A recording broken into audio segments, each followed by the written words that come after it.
Namaskaram, ladies and gentlemen. It's a great privilege and pleasure for me to continue the topic of pragmatic leadership with you today.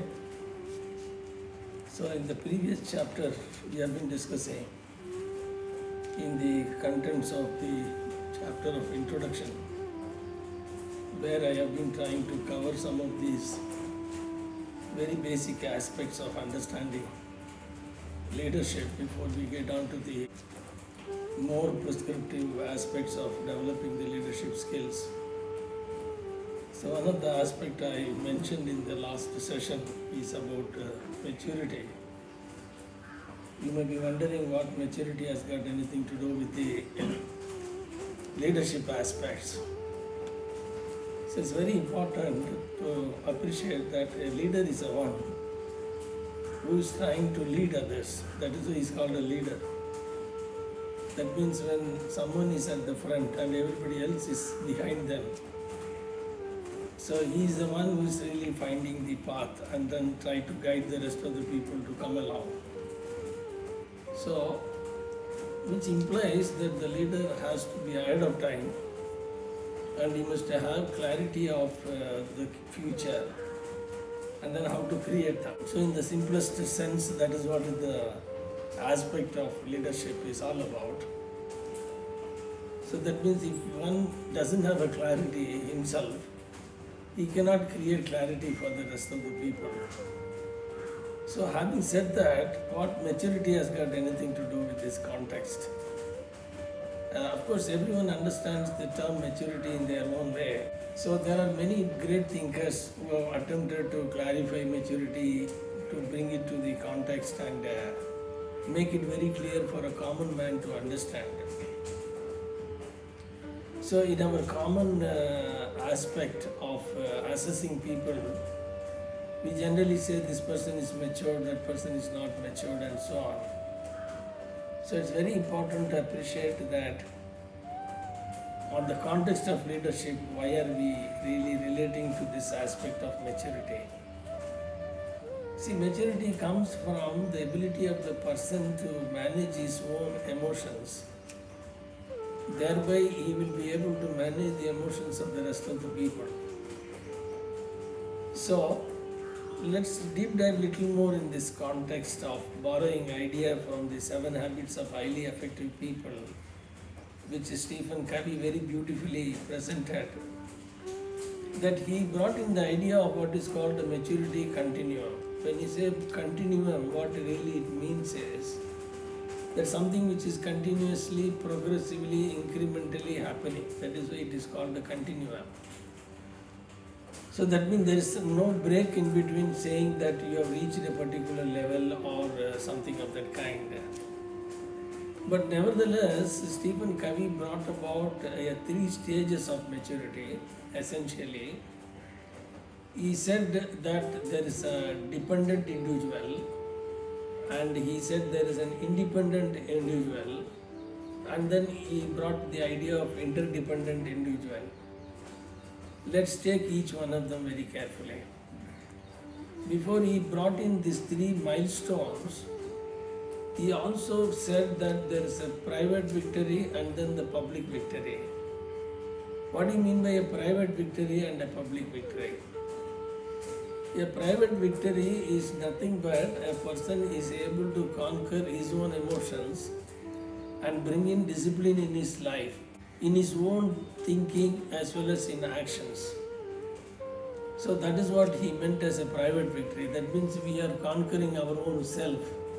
So victory here really refers to the idea of whether I conquered myself. If I have not conquered myself, obviously I cannot conquer the rest of the people. So having said that, the second part he said is the public victory, but that means how I am able to move myself in the social environment and then conquering the public, in the sense it doesn't mean that you are trying to boss over somebody. It really means that you are able to adjust your own behavioral pattern in the context of dealing with the social environment. So in this context, he said that one is in a state of dependent individual. What does that mean? So when we were a small baby, we were dependent on the parents for everything. That means we were dependent on them for emotional requirement, we were dependent on physical requirement, we were dependent on intellectual requirements and so on and so forth. So that means we were dependent on someone for everything that happens within ourselves. So later on, gradually we become physically independent, that we were able to walk around ourselves and eat our own food and so on. And then we become slowly emotionally independent, meaning that we were not totally depending on parents for our own emotional stability, but there is no guarantee that many people have become emotionally independent. That means you have a freedom to manage your own emotions, you are not depending on somebody else to, constantly pep you up and so on. So moving from the dependent individual to independent individual really means that we are physically, emotionally and intellectually we are independent. Going forward, we will discuss in more detail that whether one has attained really an independent state of a being or not.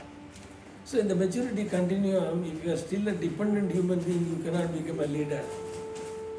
We will discuss this, why we are saying this in the future sessions. But once you have become an independent individual, that is a private victory has happened. That means you are able to manage your own self, you are highly disciplined and you have become a reliable person and so on. And moving from the independent to interdependency, that's what is he called it as a public victory. That means how are you able to manage the others' emotions? Are you in a position to, motivate people, whether you are able to get along with them and then make your own ideas convincing to them and so on and so forth. That's called a public victory. That means you become an interdependent person.